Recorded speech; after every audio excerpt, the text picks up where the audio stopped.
Good evening. My name is Claudia Karidis. I'm Vice President of Public Affairs at the American College of Greece. On behalf of the ACG administration and all my colleagues present here tonight, and there are quite a few of them, I would like to welcome you all to our campus. Dear Giles, it's a great pleasure to see you again, to have you back on our campus. Last time you were here, we were saying it was 2010, so it's a pleasure to see you again. Dr. Plumidi, it's a great pleasure to meet you today. I think this is your first time on campus. Okay, welcome. And we also want to warmly welcome our friends from Minos Publications Editions, and especially Yannis and Zoe Konstantaropoulou and the family and all the team from Minos, and to thank them for the collaboration for tonight's event. So we are very excited to jointly organize and present this event to present the latest edition of the book by Giles Milton, Paradise Lost, which of course has references to our school and to some of the people that were the protagonists on the part of the school, unfortunately, at that time. Some very courageous administrators. The initial edition back in 2008 was actually the reason we then very soon collaborated in 2010, as I said, with Giles for another beautiful and relevant publication, The Story of Our School, which Giles supervised and also published. Tonight's event is co-organized, as I said, with Minos Editions and the ACG Institute for Hellenic Culture and the Liberal Arts. It is the first of the 3 public events that ACG will be hosting on the occasion of the 100-year anniversary of the Smyrna catastrophe. And there will be 2 more events much later in October and November. And all 3 big events go under the umbrella title, Remembering 1922, Commemorating the Asia Minor Catastrophe, Honoring ACG's Roots, because, as we know, 1922 also marked the complete destruction of our school that was then burned to the ground. It goes without saying that this is a very tragic anniversary and a very tragic event for all of us Greeks. But still, I would like to say that for us at ACG, it's also a reason to feel grateful. On this sad occasion, we are reminded once again of how some brave and visionary ACG administrators managed to overcome the hardships of 1922 and got the school to restart in Athens in 1923 at the invitation then of Prime Minister Eleftherios Venizelos. So we are also reminded of how so many more resourceful and dedicated ACG administrators and faculty members managed to overcome numerous other challenges throughout these 100 years until today. From destruction to forced migration to wars, dictatorship, financial crisis, and most recently the pandemic, our school's history goes in parallel with that of modern Greece. And as Giles had noted in the book he wrote for us, through no fault of its own, ACG came close to disaster on several occasions, yet it not only survived, but each time came out even stronger. So from Smyrna to Paleophalliro to Ellinikon to Agea Paraskevi, and just last month to the inauguration of our new kindergarten and elementary school in Sparta, ACG comprises today 3 academic divisions, Peers, Diri, and Alba, spanning primary, secondary, and higher education with a total of more 7,000 students studying with us, served by about 900 faculty, and with a strong network of more than 62,000 alumni who live over the globe. For us, this is a good reason to feel grateful as well as to feel proud, and I'm sure that the alumni in this room will feel the same way too, and I'm looking at some alumni. Professor Vlavianos, thank you for accepting to be the moderator for tonight's presentation and discussion. We all look forward to enjoying your interaction with the speakers and then with the audience. And before Dr. Vlavianos takes the floor, I would like to invite Mr. Yannis Konstantaropoulos to give his welcome remarks. Once again, thank you very much, and thank you all for joining us tonight.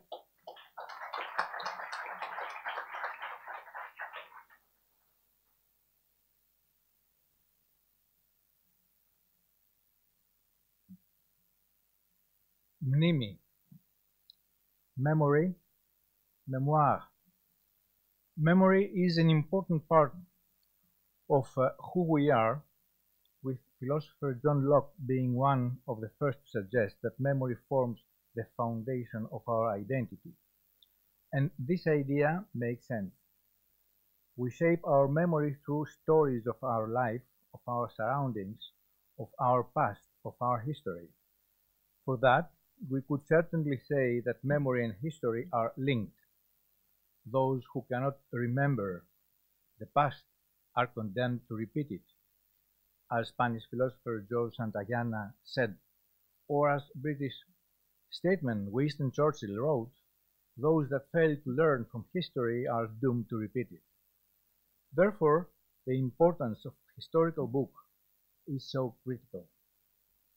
Today, we are delighted and honored to attend an extremely interesting discussion about a historical event that marked the collective memory of the Greek nation and global political scenery.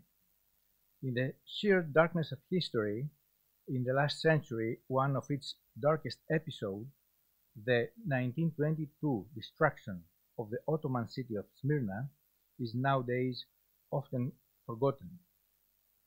Smyrna deserves to be remembered, if not as lost paradise, at least as a martyr to the human capacity for hate. R. Josh Horton wrote, when leaving the burning city, one of the keenest impressions which I brought with me from Smyrna was a feeling of shame that I belonged to the human race. In Paradise Lost, the prominent British journalist and author Giles Milton tells the story of Smyrna's fall in vivid and sometimes lurid terms. The Times described Milton as being able to take an event from history and make it to come alive. And I would add that one of our best-selling author and friend Giles can make historical events relevant to the public. Milton's narration unfolds through the memories of the survivors, many of them interviewed for the first time, and the eyewitness testimonies of those who found themselves caught up in one of the greatest catastrophes of the modern age. Paradise Lost is a tale of greed, brutality, and cynical realpolitik. It is also a story of extraordinary heroism. Paradise Lost is the book that everyone who wants to know what really happened in Smyrna in 1922 should read. 2022 is a year of remembrance of the Asia Minor catastrophe, but also it is significant for Minoas editions because it marks 70 years from its establishment. Since 1952, Minoas editions offers to readers high-quality books that, among other things, keep historical memories alive. Finally, I would like to express my sincere thanks to Dr. David Horner, President of the American College of Greece, and Ms. Claudia Karidis, Vice President of Public Affairs, for co-organizing with Minoas this event. Also, I would like to thank, for their precious contributions, Dr. Spyrίδων Plumidis and Dr. Haris Vladianos, both history professors and authors. Thank you very much.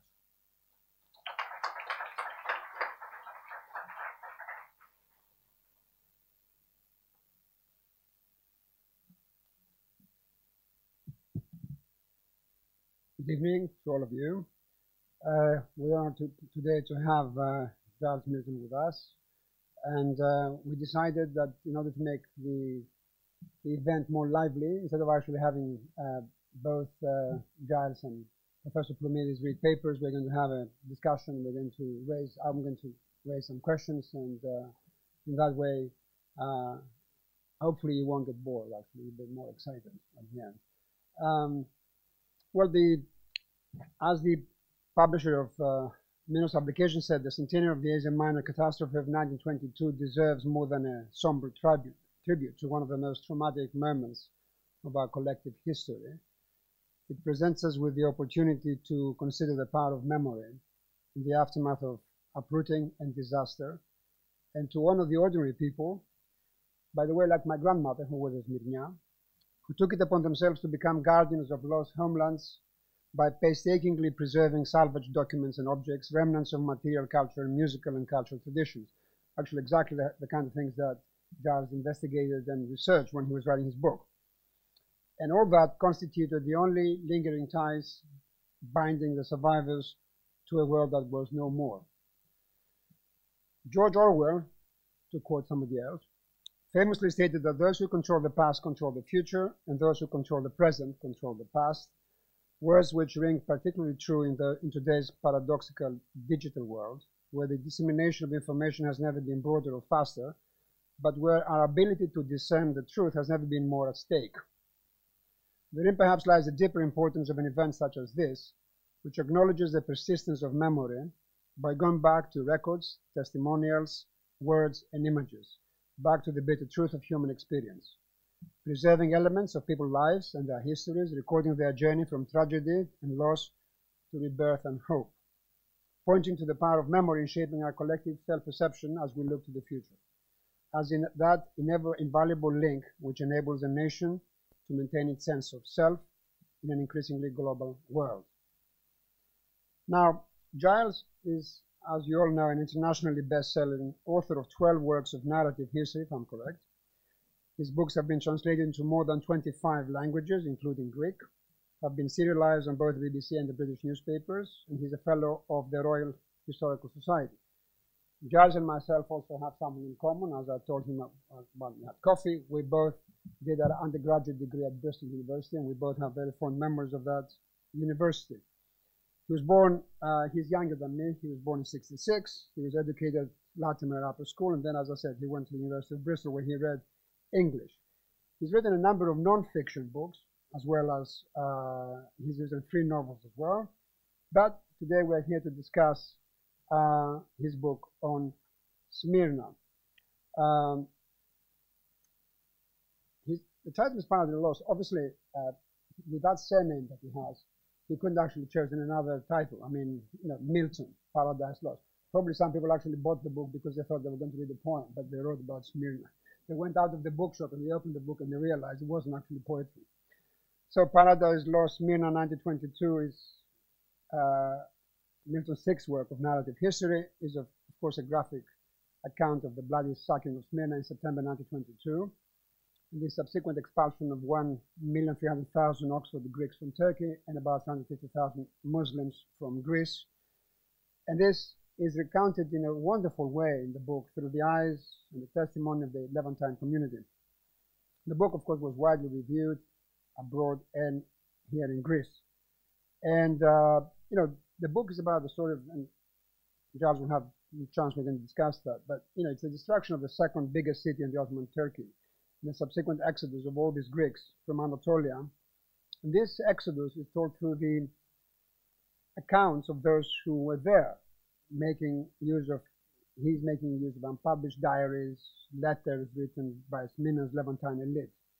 And I think this is a way through their voices that he actually, you know, made this book. And this book, I think, is extremely important because it's a very well researched account of what actually happened there. And so I'm not going to say more about the book because I would like him to talk about the book. And my other guest here today is Spyrίδων Plumidis. He's an associate professor of modern Greek history at the National Kapodistria University of Athens. He also teaches the Hellenic University. He read history at the Ionian University in Corfu. He has a doctorate from the University of London. He has published numerous books on nationalism, ethnic rivalry in the Balkans, particularly between Greece and Bulgaria. He also written on General Metaxas dictatorship, but also on the Asia Minor question, which concerns us here tonight. So I'm going to sit now and we start the debate. Okay.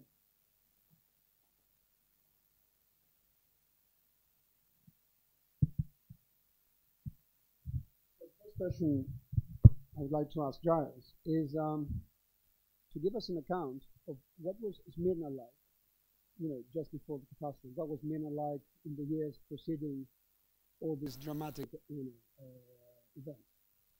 Right. Well, I will do exactly that. I'm just going to frame it very briefly by saying that if you read a Greek account of what happened to Smyrna in September 1922, you get one story.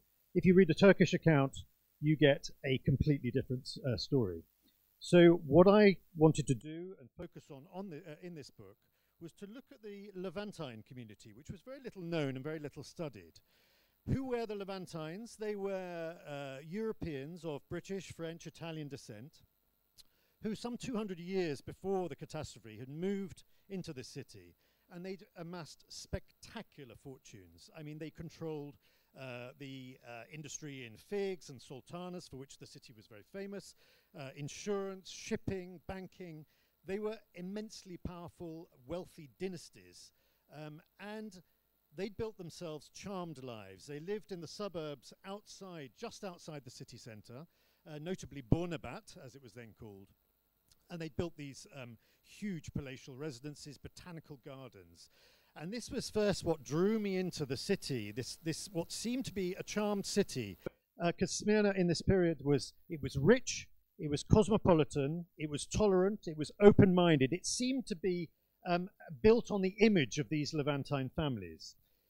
And so if, you know, in the early years of the 20th century, you went for a walk along the promenade, the famous promenade of Smyrna, you'd hear every language under the sun. There'd be bars, there'd be brasseries, there'd be European-style hotels, every sort of music from honky-tonk to Greek orchestras playing.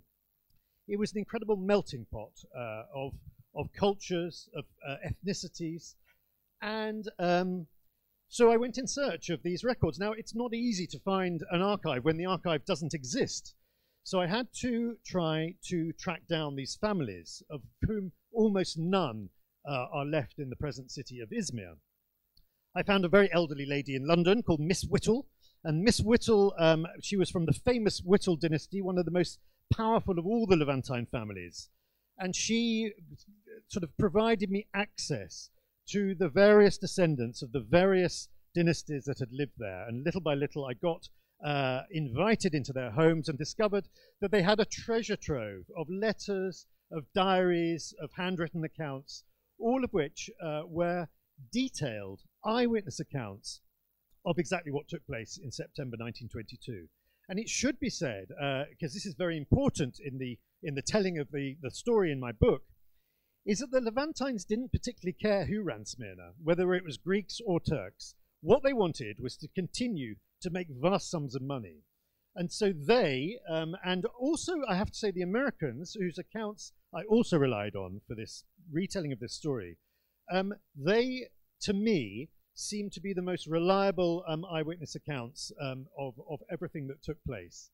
They're often harrowing, they make very difficult reading, but they are very powerful, and they became really the framework through which I told this story. What you're saying, actually, the city itself was not a very typical Ottoman city.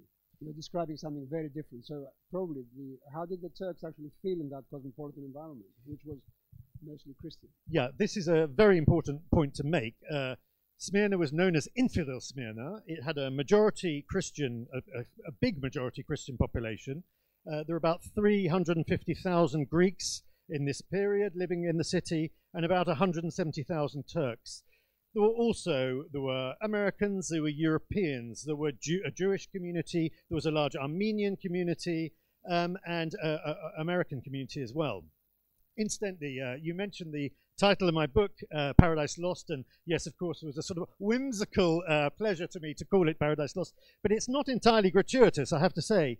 When the Americans first arrived in Smyrna, this city in Asia Minor, they were absolutely astonished to find themselves living in a city that was far more open-minded and tolerant than most of the cities back at home. And so when they established their district of the city, because all the nationalities tended to live in separate districts, they called their district Paradise because they felt they'd landed in paradise. So, so this city was a city that had always looked west. The famous quayside, of course, is looking out westwards, and it was a city that looked west. It did its business with the West, and it was a complete anomaly of all the cities in Asia Minor. And this, of course, made the job of the Ottoman governor extremely difficult. He was always a Turk, but he found himself with this city that did not always agree with what was taking place in the Ottoman capital. And indeed, this would become a huge problem in the First World War when Smyrna simply did not agree with what was going on in Constantinople. Thank you very much. And now that actually gives me the chance to ask Spiros a question that goes a little bit before the actual catastrophe. We know that the Turkish government, the Neo-Turkey, because Turkey lost, the Ottoman Empire lost in the Balkan Wars, they began actually straight after the Balkan Wars a policy of extermination of the Greeks. Did in Venizelos' mind the idea mature at that point that, I mean, he joined the right side in World War I, so he joined the victorious side, but the idea that the Greeks had to go to Smyrna to establish a base there, to safeguard the Greek population of Asia Minor. Did that idea actually come to him, apart from the Megali idea generally, but here we had a kind of an event, the extermination of Greeks by the Neo-Turks. Is that connected, I mean, with what happened later? Yeah, that's correct. Greece's involvement in Asia Minor has actually been overshadowed by the events of the First World War. The Greek story of Asia Minor did not start in 1919 when the Greek army landed in the Ke, in the waterfront of Smyrna, but back in 1914. The main reason behind Greece's Asia Minor campaign and the impulse behind Greece's Asia Minor agenda was not a great idea. It was an anti-Greek pogrom that went out of hand there in Western Asia Minor back in 1914, actually in time of peace. In early 1914, a series of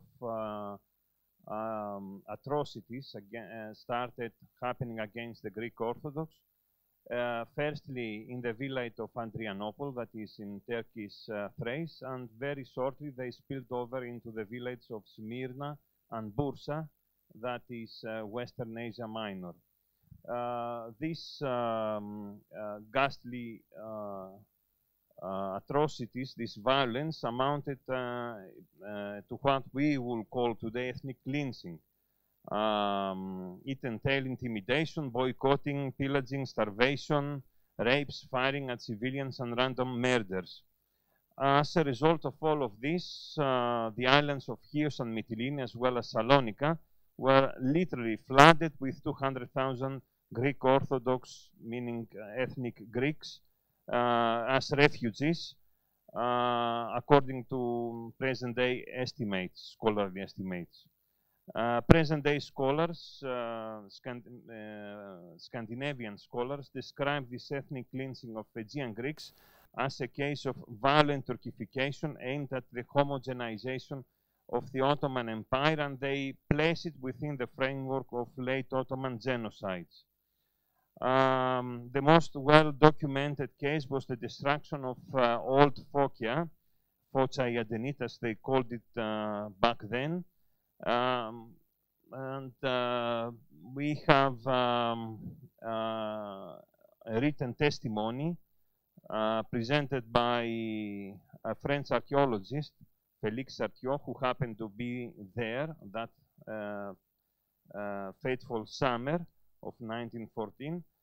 Sartiot witnessed these deplorable events and also photographed them, and they left us behind hard material that testifies to this anti-Greek pogrom. In 2008, an album with 200 photos of Félix Sartiot appeared, both in Greek and in French, and we have openly to everybody available this material.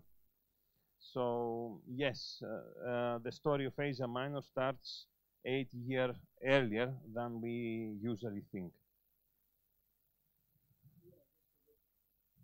I forgot to say that we also have another distinguished author in the audience, Bruce Clark, hello, who's also written on Asia Minor, and he just informed me something that I should have known, that he wrote a book which will be published in Greek called Athens, the City of Wisdom. Athene, Polis Sophias. So it's a biography of Athens. And Bruce's book, Twice a Stranger, is Twice a Stranger wonderful. About Asia Minor. Yeah. Okay. Very happy to have you with us. Okay. So basically, the whole adventure begins before. The question was that we'd like to ask Giles is, you spoke about the city of Smyrna, and obviously it was run by a Turk, but the Turkish population of Smyrna was minority and probably class-wise was not so well off. So there was, as you said, it was always infidel Izmir. Turkish historians actually see the landing of the army in May 1919, and the subsequent kind of military advance, as basically an imperialist war from the Turkish side. What's your view on that? I mean, it's interesting to look very closely at the landing of the Greek troops because it was a lot of what happened subsequently is due to what happened on that day when they landed. Of course, in Smyrna itself, there was huge excitement at the idea that Greeks were coming to land in the city. And although there was meant to, they called the city authorities had called for calm and everything, of course, when the troops landed, thousands of Greeks turned out with Greek flags, and there were bands playing, and it was an incredibly colourful spectacle. And rather than the Greek troops who were meant to seal off various sections of the city to make sure there was no trouble or anything, they performed essentially a victory parade on the quayside. They were also Metropolitan Chrysostom, the most senior religious figure in Smyrna, came down to bless the newly landed soldiers as well. Now, in a few hours before this had happened, the Turkish protests had begun, and they'd begun on a very big scale. And there were all sorts of accounts of the armory of the city being broken open, of weapons being handed round. And you can imagine this is a tinderbox. This is a disaster waiting to happen. And sure enough, it was very soon after the Greeks had landed that a shot rings out. No one knows who fired the first shot, but it was a signal for an almighty gun battle, basically. And with unbelievable bloodshed. And we still have no idea how many people were killed. Possibly 150, 200 Turks were killed. Some dozens of Greeks were killed as well at the time. So this is how the Greek occupation got started. It was a disaster, really, from the very beginning. And Venizelos really had to act very quickly to try and bring some sort of control, some sort of order before everything spilled totally out of control. And what in this context, what was the role of Steriadis? Do you think he did a good job? Because, I mean, he was Greek, so would he be trusted by the Turks? Well, his role is very interesting because I believe he doesn't get still to this day, he doesn't get a terribly good press in Greece. But I feel from everything I read that he was incredibly even-handed. He was, in fact, a professor of Muslim law, actually, I think I'm right in saying. And he was determined to bring law and order to the city. And if that meant punishing Greeks who had committed atrocities, then they were going to be punished. And indeed they were. And this really earned him, I think, he was never a popular figure among the local population. But of course, he didn't win the support of the Turkish population either. I think the damage was already done on day one of the landing of the Greek troops. I'll turn to Professor Plumidis. One thing that is always very central to the Asia Minor story is this ominous elections of 1920, which Venizelos lost. And then after that, the whole picture changed. The royalists came in power, and the allies, especially the French and the Italians, found a wonderful alibi to drop the Greeks. My question is, why did Venizelos hold the elections in 1920? Why didn't he continue the war without elections? Why did he lose them also? And did he expect or even wish for that loss? Because by that 1920, as Giles said, the picture wasn't very rosy on that front. There is a big misunderstanding here and misinterpretation of the whole story. Venizelos was power thirsty. He never wished to get part with power, so this is out of the question whether he wanted to win the elections or lose them. Venizelos called elections in September 1920 because the war officially was over, the peace treaty was already signed, in Paris the month before, and he was pretty sure that he was going to win the elections, and with a score. So in his mind, there was no doubt that he was going to lose the elections. By far, this is wrong. So I agree with you, but can you give us reasons why you think he lost the election? Because he was obviously the elections were after the Treaty of the Sevres, where Greece became enlarged and very successful. So why did he lose the elections? Actually, as I point in my book on Venizelos, published in 2020, Venizelos had started losing influence within the Greek public in August 1916, and a proof of this is the mass movement of the reservists that swayed in the country in the summer of 1916. Anyway, the main reason why Venizelos lost the elections on the 1st of November 1920 is the glory of King Constantine that overshadowed the glory of victory, of war victory. King Constantine was used by Venizelos' opponent as a flag in the elections, and it proved to be an all-powerful weapon. What you mean is that despite the great schism, despite the fact that Venizelos sided with the victors, nevertheless, the royalists enjoyed residual support in Greece that Venizelos underestimated. The result of the 1920 elections proved that in 1920 Greeks were in their majority monarchists. And can I just add a quote, because it's an interesting quote from Winston Churchill, who, of course, Constantine was reviled in Great Britain and in France. And in France, of course, yeah. Winston Churchill said, and it's always good to quote Winston Churchill, he said, "The return of King Constantine dissolved all allied loyalties to Greece, just at the moment when her needs were greatest and her commitments were becoming most embarrassing to herself and others, she had, of her own free will, sponged the slate." But turning to Professor Plumidis, was this commitment so strong, as people assume, or wasn't that big? And the return of the king gave, as I said, a useful alibi for the great powers to gradually distance themselves. And we know that the French and the Italians actually began to sign deals with Kemal behind the backs of the Greeks.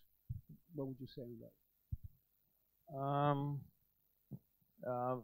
Before the fall of Venizelos from power, the three powers, meaning the Adan powers, were committed to Greece politically, diplomatically, and financially. But this commitment had a personal character. The three powers were mostly bound to the persona of Venizelos.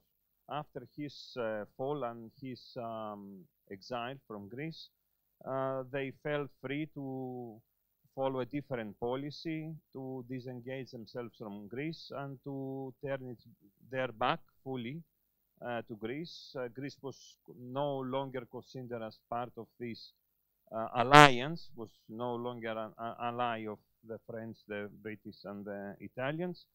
They stopped all financial credit to Greece, and they declared strict neutrality towards the two belligerents, meaning Greece and Turkey. So it was a watershed. The elections of 1920 was a watershed in the history of Asia Minor. Did they actually follow the policy of strict neutrality? They were selling weapons to Kemal behind the backs of the Greeks. Well, in the course of the next 2 years, they swayed with towards Kemal, yes, and the Turkish nationalists, and they gave material and diplomatic support to the Kemalists. One of the most, I'm trying to find the word now, horrifying chapters in the book is what actually happened the day when Smyrna began to burn, and you had all the ally ships anchored, and you had all the population, all the Greeks actually, and a lot of Levantines coming to the seafront, and the actual the fleets of the powers keeping a kind of neutral position. That must be really horrific. I mean, yeah, it's worth painting the scene about how it was like at the time. So, in fact, I found the diary of a very elderly Levantine woman called Hortense Woods, who lived on the outskirts of the city, on the road through which the Turkish army was going to come into the city. And her diary provided a graphic account of the arrival. Well, first of all, the arrival of the vanquished Greek army, and then the arrival of the victorious Turks. So this is sort of one of the eyewitness accounts I used. But you're right to say, and it's important to stress, that as the disaster unfolded, and as tens of thousands and then hundreds of thousands of desperate, homeless refugees carrying, their young children and pretty much very little else, as they congregated on the quayside of Smyrna, because they had nowhere else to go, there were 21 Allied battleships in the Bay of Smyrna, including a large number of British ones and 3 big American battleships. What are they going to do over the next few days? They're going to do precisely nothing. They are not going to help pull off these desperate refugees from the quayside. They're not going to intervene at all. And I think the reason for this is because they realize who's won this war. They are already eyeing up the rich trade deals they're hoping to do with Mustafa Kemal. And so they're under orders from London and Washington to do precisely nothing. And that is how this disaster is going to unfold for the first week. And then, of course, we have the fire of Smyrna, and this is one of the most controversial episodes of all. And I just wanted to one very interesting document I found when I was writing the book on the American College of Greece, the history of it, in the archives, which had lain unknown here for decades. I found a long account written by Miss Minnie Mills, who worked for the original school in Smyrna. This is not the one that's been quoted. This is a much longer one, and I'll just read you 2 extracts, because this and many others all tell a very, very similar story. She says, "I saw a Turkish officer in uniform coming out of a house, taking with him tin containers full of petrol, which were situated on the exterior staircase of another house. He took one of them, he entered a 3rd house, and then having returned, he took more tin containers. He entered a 4th house, and so on and so forth. A few minutes later, these houses were successively ablaze, and in a short while, the whole street was on fire." She says, "We had been surrounded by flames, and after the refusal of the Turkish firemen, we attempted to improvise our defense against the fire. Our servants climbed on the roof, they sprayed the water on the walls. Then the soldiers who surrounded us threatened shooting the servants if they didn't stop spraying the water. And we realized then that the burning down of the school had been pre-decided." So that's one account by one American, I think a very reliable eyewitness. But as I say, I collected countless others from Americans and from Levantines who were there, all describing very similar scenes, which suggested that the fire was willingly and deliberately started by the regular Turkish army. Okay, so that refutes the story that some Turkish historians put forward, that the fire started by some Armenians trying to burn the Turkish side. Yeah, so I was most surprised when this book came out, and a Turkish publisher came forward and said he wanted to publish a Turkish edition. And he said, "I profoundly disagree with what you wrote in this book, but being an enlightened chap," he said, "I think it should be available to a Turkish audience. They should be able to read it and make up their own minds." He fervently believed, although I have to say without any evidence whatsoever, that the Armenians set fire to the city, which seems to me one of the more preposterous theories that have been advanced. I'll turn to Professor Plumidis again. Why did Venizelos demand Smyrna for Greece at the Paris Peace Conference and not Constantinople? Good question. For 2 reasons. Firstly, because that he was persuaded that eventually Constantinople will fall into Greece's hands as a ripe fruit at the end of the war or shortly after the war, because Constantinople was surrounded by Greek troops, both in the European and the Asian part of Turkey. And secondly, because the Constantinople Greek Orthodox communities were not in danger back then. who was in danger of extinction? It was the Asia Minor Greeks. Those needed to be protected and saved from extinction. So Venizelos aimed at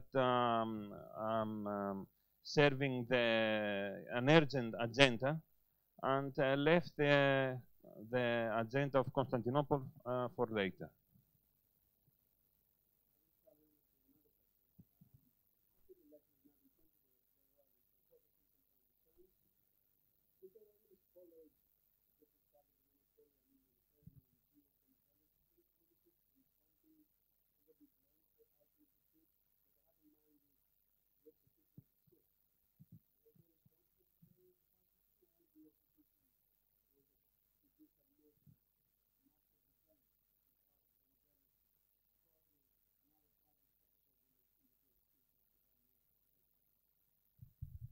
Certainly, you can blame the successors of Venizelos for the Asia Minor disaster.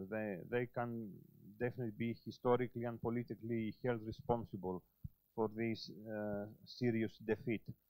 Nevertheless, the Asia Minor campaign was a very difficult campaign, but it was not doomed from the beginning. If Greece had pushed its army fastly towards Ankara back in the spring of 1920, it had more chances to defeat the Kemalist army before it regrouped and before Kemal created a political structure in Ankara. The campaign towards Ankara was a necessity. I mean, you can't hold Smyrna without a hinterland and without a strong defensive line further in the peninsula, the Asia Minor peninsula. Overstretched 200 miles from Smyrna to Ankara? It's 200 miles. They got 40 miles out of the city. Wasn't that army overstretched and thinly, kind of a very thin line, and then Kemal could attack at any point and break the Greek army? This was all inevitable. I mean, Greece had to do a very big effort to save the fellow Greeks of Asia Minor, meaning Asiatic Turkey. Well, I think that the Greek lines were hugely overstretched, and I mean, we're seeing in the war now in Ukraine that you can disrupt a highly mechanized army relatively easy with beautifully targeted acts of sabotage. And I think that what happened to the Greek army is that its lines were overstretched, and Mustafa Kemal chose to attack the supply lines, so that not only was the Greek army not getting munitions at the front line, but it was not getting food or water either. And I think it had simply gone too far without the support it needed. Can I also address the same question to you about the execution of the six? Do you think it was, because I mean, when you accuse a prime minister and ex-prime ministers in general of high treason, that means that they actually did something on purpose to damage their country. So they didn't do it on purpose. I mean, whatever omissions or mistakes they made. So do you think that this was a kind of judicial measure to actually execute those six? I find that a very difficult one to answer. Yeah. I'm saying that because the execution of the six created a kind of blood feud between the royals and the Venizelos, and that kind of blood feud went on, through the interwar period leading up to the Metaxas dictatorship. So, it wasn't the period that followed the Asia Minor catastrophe wasn't, a period of calm. I mean, it was a turbulent period that ended up with a dictatorship a few years later. So that's what I'm asking. I mean, I think, by late 1921, whatever the situation, the Greek army was doomed. It was inevitably, it was riven by political division, but it was inevitable. The defeat was inevitable, I think. You disagree? That's why we have a debate here. That's the point of the whole presentation. Would you like to comment on that? Do you think that it was inevitable? If you don't try, you don't get. I mean, you can't say I'm not getting out of bed in the morning because something might happen to me. I might slip and fall and hit my head and die. Greece had a duty to save these people, a moral and political duty.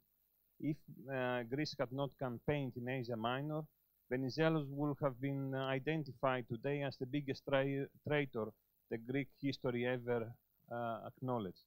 So Greece played and lost, but at least played and left Asia Minor with honor. And that, I'm sorry to say, did not happen a few decades later in 1974 when Cyprus was left to be run over by the Turks without any help from Greece. So you can't blame somebody for their faults. You can blame them for their bad intentions or negligence or mismanagement. And definitely the 6 politicians sentenced to death were bad managers, but they were not traitors. Neither was Venizelos. Yeah, it was a very harsh penalty. I mean, it was a hard penalty. Yes, yes. Yeah. But do you think the Greek army could have saved itself even as late as 1921, late 1921? Definitely, if the morale was managed better.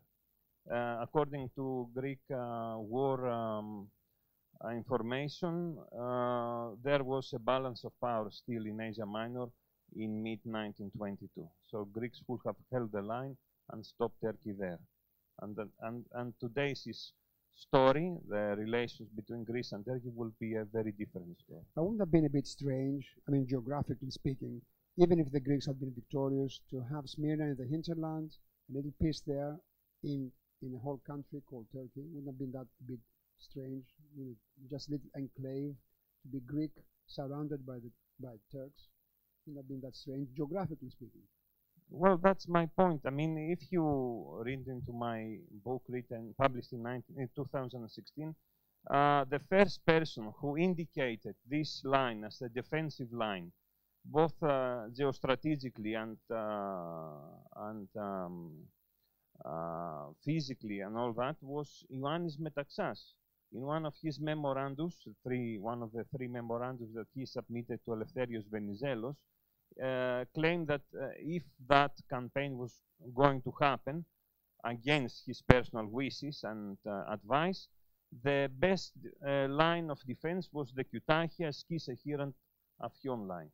So it's interesting you mentioned that, because that would be my next question. Metaxas, although we associate Metaxas with a dictatorship as a dictator, nevertheless he was a good strategist.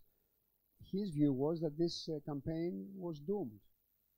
And his prophecy came true in a way. So you're saying that it was a question of morale, but what kind of morale you can have when the whole country is divided from 1915, when you have the Great Schism, when Venizelos has lost the election, left Greece, the royalists come back, and obviously there are penalties against the Venizelos. What kind of morale can you have in an army when the whole country is divided into 2 blocks?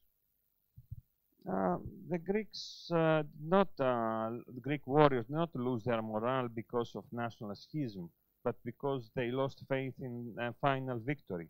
The same happened with the Germans in the First World War. The German Western Front and Balkan Front melted because they didn't see any hope. So if the post-Venizelist leadership of our country had boosted the morale and kept them fast in hope and faith in the final victory, the story today will be totally different. There wouldn't be... How would the Germans keep their morale up when you have 1 million American soldiers landing in Europe in June of 1918? That would have been quite impossible for the Germans' high command to keep their morale on with 1 million American soldiers landing in Europe. They could have kept their morale if they won the year before, but they hadn't, so the last thing in the Western Front went bad. Then the Americans arrived and the story is finished. What I'm trying to say about the morale is the change of generals at the last minute with Hadzanestis, a man who hadn't fought since the Balkan Wars. He arrives and takes command of the army. Can you keep morale up with these kind of changes in the army all the time? I don't know. What do you think? I just wanted to go back to the point about the demographics of the population and where the frontier should be. There was an extraordinary episode in Paris when Venizelos came to Paris and he launched a charm offensive, which was extremely effective, talking of his holidays in Greece and in Asia Minor and bringing postcards of Greek fishermen in these villages of Asia Minor. And he just charmed British Prime Minister David Lloyd George, who was prepared, I think, to grant Venizelos pretty much everything he wanted. And there was one extraordinary episode told by the British diplomat Harold Nicholson, who recounts that Lloyd George and Venizelos were hunched over a map of Asia Minor. And Lloyd George turned to Venizelos, said, well, you can have these bits here, this one, this one, this one, this one, all of these bits, because they're green. He thought he was looking at a demographic map of Asia Minor. In fact, it was a topographical map, and these were forests that he was giving away. So the level of sort of amateurishness that was taking place really shocked me when it came to dividing up the spoils of war.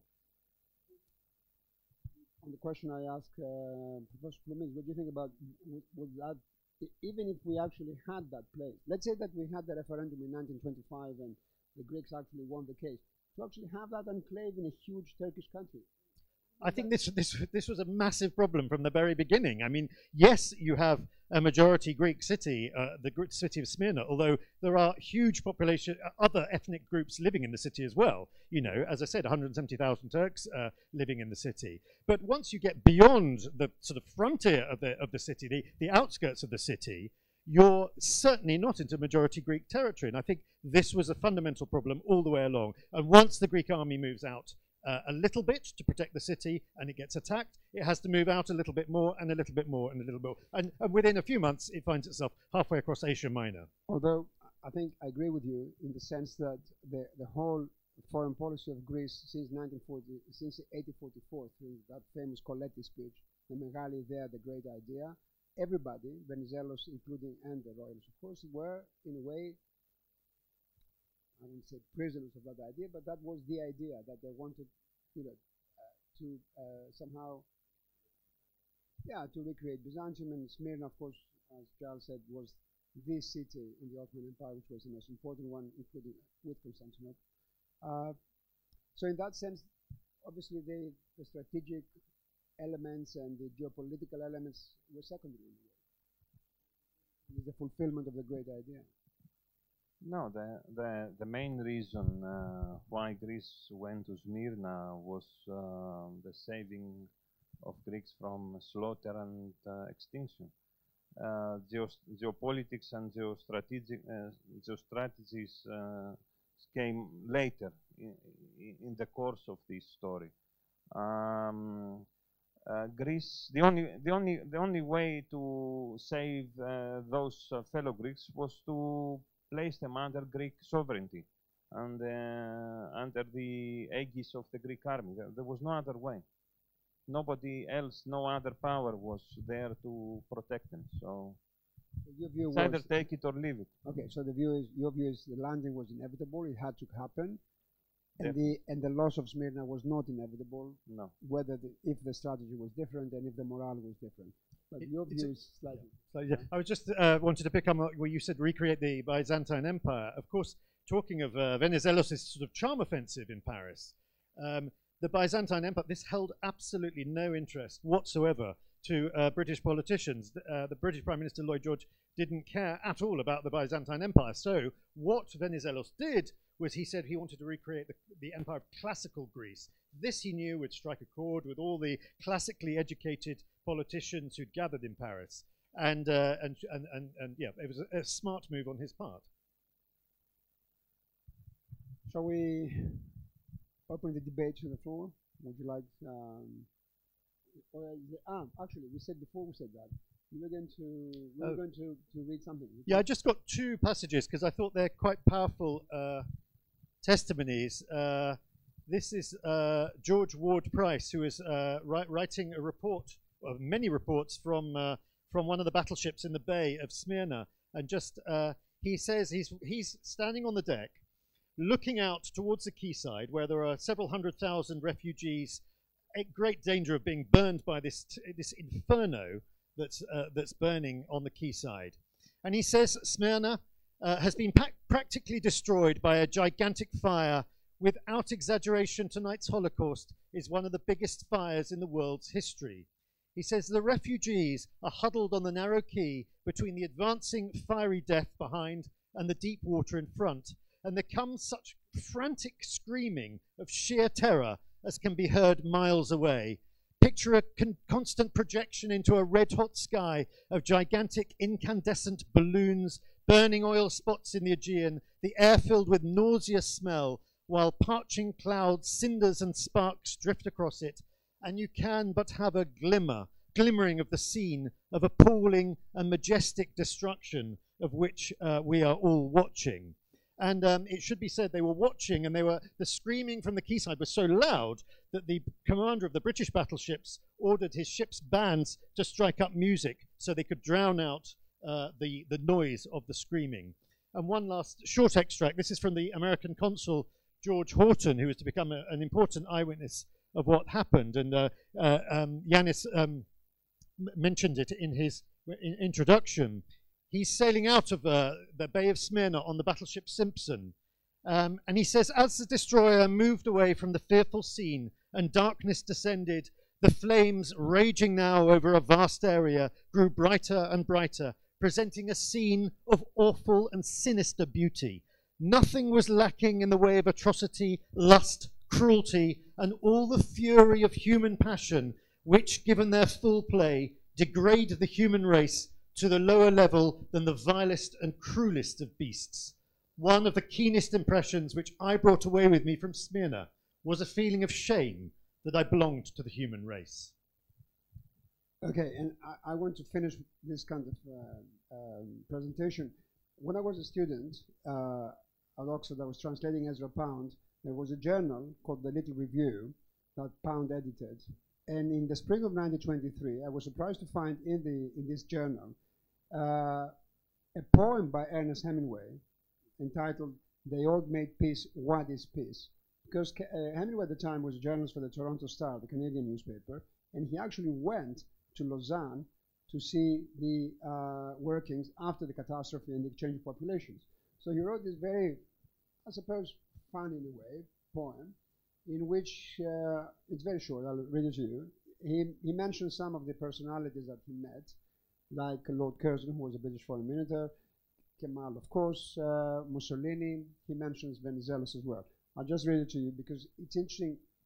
First of all, in the opening of the poem, he mentions the Armenians, when at the time nobody was actually talking about the genocide of the Armenians.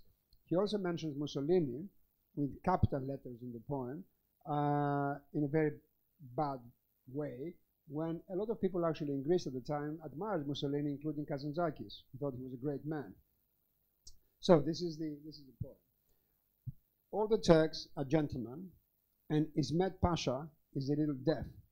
Ismet Pasha was the Inonu. He was the man who was there to negotiate the exchange of population, and apparently little deaf. What Hemingway means here is that he was wearing his hearing aid, and whenever the British were speaking, he was taking out, so he wouldn't listen to what the British were saying. So all the Turks are gentlemen, and Ismet Pasha is a little deaf. But the Armenians, how about the Armenians? Well, the Armenians. Lord Curzon liked young boys. So does Chicherin. So does Mustafa Kemal. He's good looking too. His eyes are too close together, but he makes war. This is the way he is. Lord Curzon doesn't love Chicherin, not at all. His beard trickles and his hands are cold. He thinks all the time. Lord Curzon thinks too, but he's much taller and goes to St. Moritz. Mr. Child does not wear a hat. Baron Hayashi gets in and out of the automobile. Monsieur Barrère gets telegrams, so does Marquis Garoni. His telegrams come on motorcycles from Mussolini. Mussolini has nigger eyes and a bodyguard and has his picture taken reading a book upside down. Mussolini is wonderful. Read the Daily Mail. I used to know Mussolini. Nobody liked him then. Even I didn't like him. He was a bad character. Ask Monsieur Barrère. Well, all drink cocktails. Is it too early to have a cocktail? How about a drink, George? Come on and we'll have a cocktail, Admiral. Just time before lunch. Well, what did we do? Not too dry. Well, what do you do boys know this morning? Oh, they're shrewd. They're shrewd. Mr. Stabulinsky walks up the hill and down the hill. Don't talk about Mr. Venizelos. He's wicked. You can see it. His beard shows it. Mr. Charlie is not wicked. Mrs. Charlie has flat breasts, and Mr. Charlie is an idealist and wrote Harding's campaign speeches and called Senator Beveridge Al. You know me, Al. Lincoln Stephens is with child. The big C makes the joke easy. Then there is Mosul and the Greek patriarch. What about the Greek patriarch? He mentioned some people there, you know, diplomats and stuff like that. And then in the same journal, he wrote 6 short pieces Two actually are about Greece. One is about the refugees, which is very interesting, and one is about the execution of the six. So the execution of the six, he mentions Woonaris without giving the name, but it's very moving. And it's the following. He said, they shot the 6 cabinet ministers at 6:30 in the morning against the wall of the hospital. There were pools of water in the courtyard. There were wet dead leaves on the paving of the courtyard. It rained hard. All the shutters of the hospital were nailed shut. One of the ministers was sick with typhoid. 2 soldiers carried him downstairs and out into the rain. They tried to hold him up against the wall, but he sat down in a puddle of water. The other 5 stood very quietly against the wall. Finally, the officer told the soldiers it was not good trying to make him stand up. When they fired the first volley, he was sitting down in the water with his head on his knees. And this is Woonaris, the prime minister. And the other one, very short, it's about Andrianople. He says, minarets stuck up in the rain out of Andrianople across the mud floods. The carts were jammed for 30 miles along the Karagach road. Water buffalo and cattle were hauling carts through the mud. No end and no beginning, just carts loaded with everything they owned. The old men and women soaked through, walked along, keeping the cattle moving. The Maritsa, or Evros, was running yellow almost up to the bridge. Carts were jammed solid on the bridge with camels bobbing along with them. Greek cavalry headed along the procession. Women and kids were in the carts, crouched with mattresses, mirrors, swing machines, bundles. There was a woman having a kid, with a young girl holding a blanket over her, crying, scared, sick, looking at it. It rained all through the evacuation. So that's interesting because this is Hemingway, who was a young writer at the time. Of course, as we know, he became a novelist, he wasn't a poet. But it's an eyewitness account by an American, like you read your account, who actually happened to see the evacuation of the refugees and who actually went to Lausanne to see the proceedings. And one thing just worth mentioning is that although he was not in Smyrna at the time, he obviously met a lot of people who had been in Smyrna, and that formed the basis of one of his early short stories called On the Quay of Smyrna. Okay, thank you very much, Giles, and thank you, Professor Plumidis. So now we have short time for questions. Kostas Katsoularis, novelist and editor of Book Press, and a good friend of mine. Shall we give you a microphone? No? Okay, thank you. I would like to ask, during those days of September, where was the Greek Navy? Very good question. I would like both. Yeah, okay. A good question. The Greek Navy was offshore. There were many Greek ships, vessels off the shore, just outside the Bay of Smyrna, and they did not come to the rescue of the Greek refugees. And there's a most extraordinary story, one of the greatest, I think, humanitarian rescue efforts led by one man to come out of this whole episode. And this was a chap called Asa Jennings, who was worked for the YMCA in Smyrna. He'd achieved very little of note in his life, was a very unremarkable character, but he was appalled by the human suffering that he was witnessing on the quayside of Smyrna. And he tried to do something about it. No one would listen to him. So eventually he got word through to the Greek government. He said he was head of the American Relief Committee, and he wanted to requisition, essentially, the 20 Greek vessels that were outside the Bay of Smyrna. To his utter astonishment, the Greek government agreed to place him in charge of this fleet. And thus begun this rescue mission, led by this little chap from the YMCA. He brought in these vessels and saved, I mean, it's difficult to say how many people exactly, but certainly tens and tens of thousands of people were plucked from the quayside, put onto the Greek vessels, and sent to Mytilene and other places. So probably some, but I have hazy recollections that they did, but I think this was the major rescue effort because these are the big ships. It should also be said that by this point, the Allied battleships were also rescuing people because, not because the captains or commanders wanted it, but because the men on board were so appalled by what they were witnessing. This was happening only a few hundred meters away, that they also put down their little boats from the battleships and went to rescue people. Yeah, at the time of when Smyrna was being burned, there were about 20 Greek carriage ships around Mytilene, in that area. The Greek Navy, though, fear that if they landed in Turkey, the Turks, the Kemalist Turks, will seize the ships, and with them they will retake Mytilenean Chios. So instead of saving these people, Greece would have lost also the Aegean Islands. And actually, just as an extra thing, that the Greek naval commander asked Admiral Mark Bristol, who was the US commander, will you protect our ships if we come into the Bay of Smyrna? And Mark Bristol, who again was under instructions from Washington, the Turks have won, he said, no, we won't. So that stopped the Greek Navy coming in.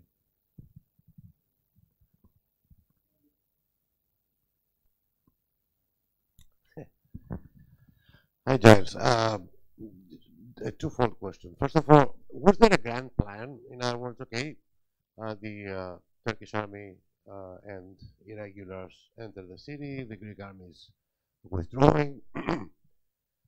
What were the Turks planning to do? Suppose there were no ships in the bay, nobody to rescue these people on the quay, right? What would have happened to these people? Was the plan to kill them? A. B. In recent days, recent weeks, months, President Erdogan keeps using the Smyrna catastrophe as a warning to Greeks today, right? Don't let this happen. Don't let us do this to you again. What is the resonance of this incident in the Turkish imagination? I mean, how do Turks view the disaster in Smyrna? Taking the first issue, I think by the time the Turks have taken control of the city, I think Mustafa Kemal was, although many of the men were dragged off into the interior, there are numerous accounts of deportations and people being taken off into Anatolia. I think that actually, by the time the Allies started taking off the Greek population, Mustafa Kemal was very happy for this to take place because it simply emptied Smyrna of Greeks, which was, I think, one of his primary goals. In terms of Erdogan now, the language he's using at the moment is so inflammatory, it's quite extraordinary. I think, I don't know what to add to that. It's just extremely dangerous language. I mean, we see Putin doing it, he's coming straight out of the same playbook. You know, you're threatening nuclear weapons, you're making these comments. No, I understand, but what I'm asking is this. In Turkish historiography, in Turkish imagination, how do the Turks view the disaster in Smyrna? In other words, when they hear Erdogan saying these things, they say, aha, yeah, let's do it again, or it's sort of an indifferent incident to them, generally speaking. Because to us, it's a very traumatic event. Is it, and very central to our modern history, is it so with the Turks? Well, I think, you know, you have to view this through the prism of their approach, which is that either the Greeks or the Armenians burnt the city. So everything is seen from a totally different point of view. I don't know if you... You know, in 1821, for example, in our history books, we say the liberation of Tripolitsa. In Turkish books, they say the slaughter of Tripolitsa. We say the slaughter of Chios. They say the liberation of Chios. So honestly, you know, for them, it's the, you know, taking hold of a city that, according to them, belongs to them. As Giles said, it was always Gaul Izmir, the infidels Izmir. So now it's in the hands of the right people. I mean, you know, probably that doesn't mean that they actually, all the Turks, abide by the, you know, warmongering of Erdogan and agree with his rhetoric, but obviously for them it's a victory, yeah. You know, what do you think about it? As one of my ancestors, Manousos Plumidis, was a renowned journalist, he worked for Tovima and other newspapers, had pointed out in one of his books is that New Turkey, meaning Turkey as a nation state, has never experienced a national disaster, whereas Greece experienced a national disaster in 1922. It was defeated by Germany in 1941, and again in Cyprus in 1974. Turkey has not experienced this, so that's why it's raging now, and it's in a nationalist hysteria. But if you allow me to make a further comment, the rule in history, that's what Hobsbawm points out, for the nation states is not Großstadt, it's Kleinstaaterei. All nation states follow this rule. meaning nation states cannot be as large as empires. So if you want to be a nation state, forget about empires. Turkey doesn't understand this. Maybe does put it. Any other question? Yes.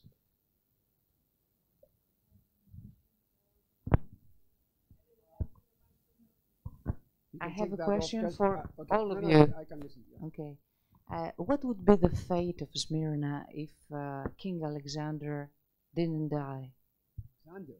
Yes. That's 333 BC. That's about it's about 2,000 years before that. It's like saying what would have happened if the Ostrogoths didn't actually, the Vandals attack Rome. I don't know. Would be probably under the Roman Empire. The monkey beaten. The prince. Ah, prince. Yes. Ah, with a monkey bite. Yes. He gave also his sorry, name sorry, to sorry. Alexandropolis. Yeah, sorry. I thought Alexander the Great. No. Oh, okay. So, you have this twist of providence that changes history. I mean, it's a bizarre episode. But I think that, you know, even if he hadn't died, as Professor Plumίδης said, the royalists wanted the king back anyway. In my humble opinion, the same would have happened exactly as we know the story would have been the same. I think that the anti-Venizalists would have raised the dynastic issue all the same, meaning that they would have demanded before and especially after the elections the return of King Constantine to the throne and the abdication of his second son, Alexander, in favor of his father. Anyway, the king did something very clever. When he left Greece, he didn't ask his first son to be take his position, but his second son, implying that he would come back. He didn't actually appoint the heir, which was his son, but his second son, meaning that this was a temporary arrangement. It wasn't a permanent arrangement. You know, sometimes you have this kind of fortunate events or unfortunate events that act like catalyst in history. No, what ifs are tormenting them. Yeah. Okay. Yes.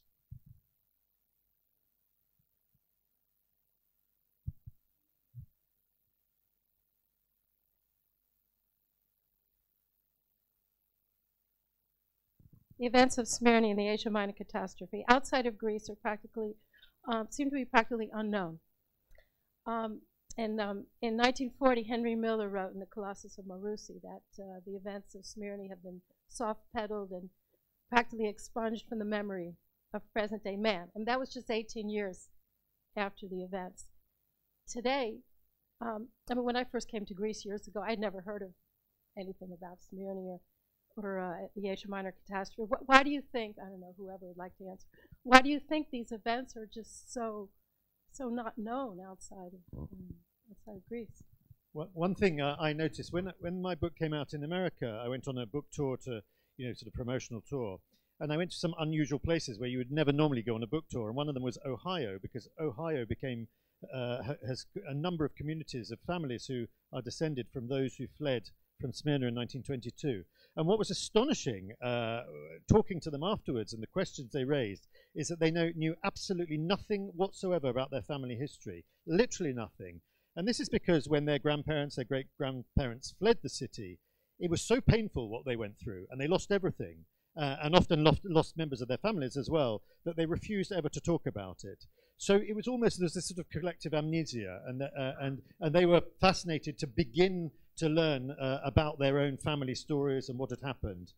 Also, I think the other reason is that no one in this event comes out of it particularly well. Neither the Greeks, the Turks, the British, the Americans, and so that perhaps is another reason why it hasn't been widely written about. Can I say something else though? I mean, whether you say that we commemorate events and how many Greeks actually know about that. My grandmother was from Smyrni, and when she arrived in Greece, she married my grandfather, who was Athenian. She was astounded to find out that how bad was the Greek cuisine. You know, they ate just steaks. And then she said, "Where are the sauces?" I mean, So this culture of Smyrna is still with us on the food, on the music.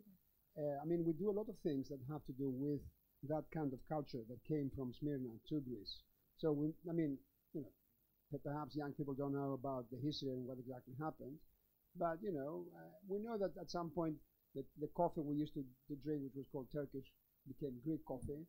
And we know that the rebetika, for example, the music that came from this cafe man from Anatolia. And so there's a lot of traditions that are part of modern Greek life. Although, you know, things are changing, and now you go to islands and people are somehow embarrassed to have a Greek salad. So this summer when I was in Tinos, I found in a restaurant that they said salad with feta foam and Parmigiana flakes. So we're using now a kind of nouveau cuisine, and we're afraid to say that the salad has just feta. We have to use a foam of feta. But I think, you know, that things survive. Still a lot of stuff from that kind of culture survives. Oh, yes, traditions here. Greece wouldn't be Greece the way it is without the refugees having come from Smyrna. You know, I meant outside of Greece. I forgot the neighborhoods. You know, I mean, we spoke about 2 days ago. I don't know if there's any IKGs here. Ike is a team here. We had a new. Somebody said we had a new. Not me. I'm not Ike, but they had a new stadium. The stadium was in Nea Philadelphia.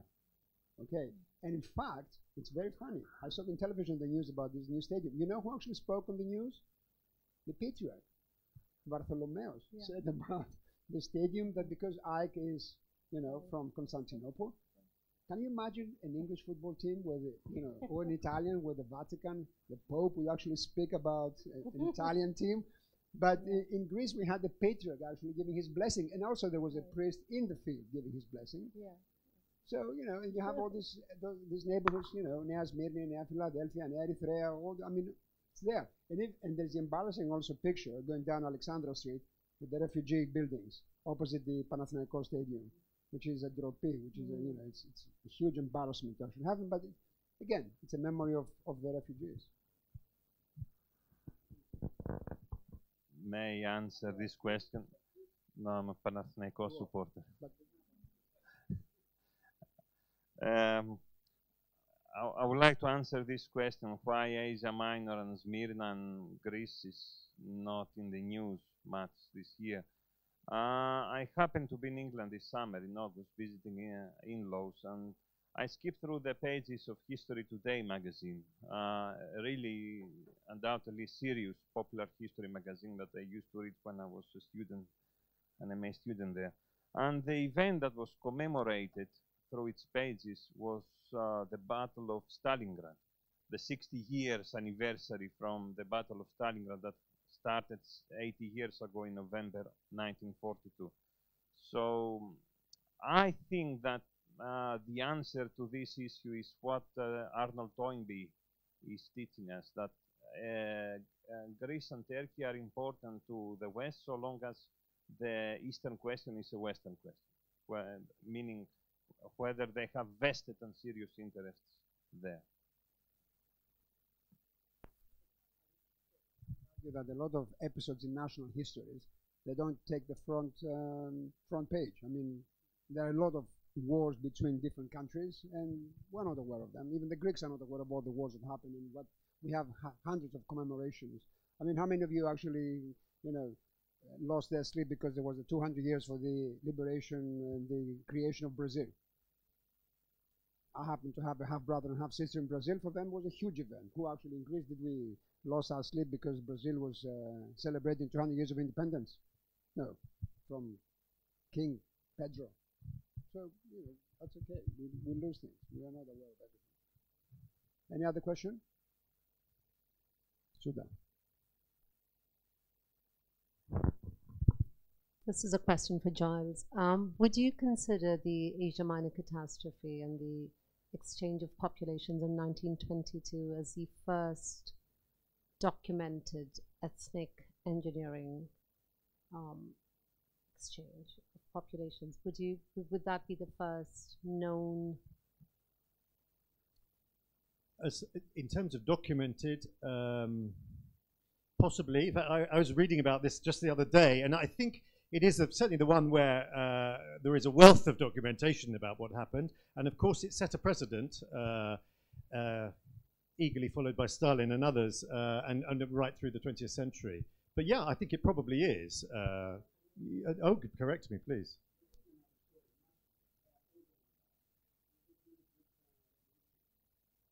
Sorry, this was during the Greek Revolution, when there was this exchange where the citizens of Parga had to leave Parga because Parga was given to Ali Pasha, and they had to cross and go to Corfu and the Ionian Islands, and that's also documented. So we can go further back, where cities were evacuated. But this was an exchange purely on the basis of ethnicity It wasn't an exchange. and It was religion. Pargan people had to evacuate. It was a ghost city afterwards. It was given to Ali Pasha. It was like a ghost city. So all the people had actually to evacuate on a Good Friday of that year. So yeah, you can go back. Mine, the Parga thing. Are you tired of us? You're not yet. Okay, one more question. I think we'll probably give it a close after that. One last one. My question is this: in all the sequence of events and mistakes and circumstances that led to the Asia Minor catastrophe, do you single out one which you think was really critical? Like it was more. What was the most critical mistake that was made in the sequence of events? Is that what you said? Yes. Yeah. There are so many. Where to begin? I mean, one starting point which we already talked about is the landing of the Greek army and the fashion in which it was carried out. Yeah, but Professor Plumidis said it had to happen to protect the Greek population, so it wasn't a mistake. It had to happen. So what is the mistake? A war is a war. I mean, you have victims, so this were going to happen later, sooner or later. And we should put a framework of the burning of Smyrna, of other war atrocities committed by the Greek army. There were other 3 cities, at least, that were burned by the Greek army in 1921. Is Nick first, Nicomedia, and secondly, Cutachia and Magnesia, in the summer of 1922. So war produces atrocities, war produces violence, and the violence didn't start in 1922. It started in 1914. We should not forget that. So what is the mistake, if we answer that question? Your major mistake that led to the catastrophe, if we can identify? Mismanagement, political, diplomatic mismanagement, military mismanagement. But that's the case as well for the landing of the Greek army. I mean, war is war, but the manner in which it was carried out, with the Archbishop, the Metropolitan blessing the troops, with the bands landing, it was mismanagement on a massive scale. Yeah, it was a provocation. It could have been avoided. Yes. But there was no other way to save these people from extinction, unless you land an army there. It was Greece's last chance. And as I said earlier, what happened in Smyrna in 1922 will have happened all the same back in 1914. The reason why Smyrna was saved in 1914 because 3 powers, Greece, okay, also, but 3 powers, mainly Russia, Britain, and France, intervened diplomatically and demanded from the Turkish government the stop to put a stop to these violent events, to this pogrom. And also Russia sent a warship there, a small military vessel, to the Bay of Smyrna to make its point stronger. Okay. Last question? No, there's Vivian is coming, please. I was thinking about it. Hi everyone, going a bit to the storytelling aspect in the book. And I have a 6-year-old kid, just entered the Greek schooling sector. No doubt very soon they're going to be learning about these events. What is the message you're going to leave to the generations about what happened in that event? And I'm coming from Australia.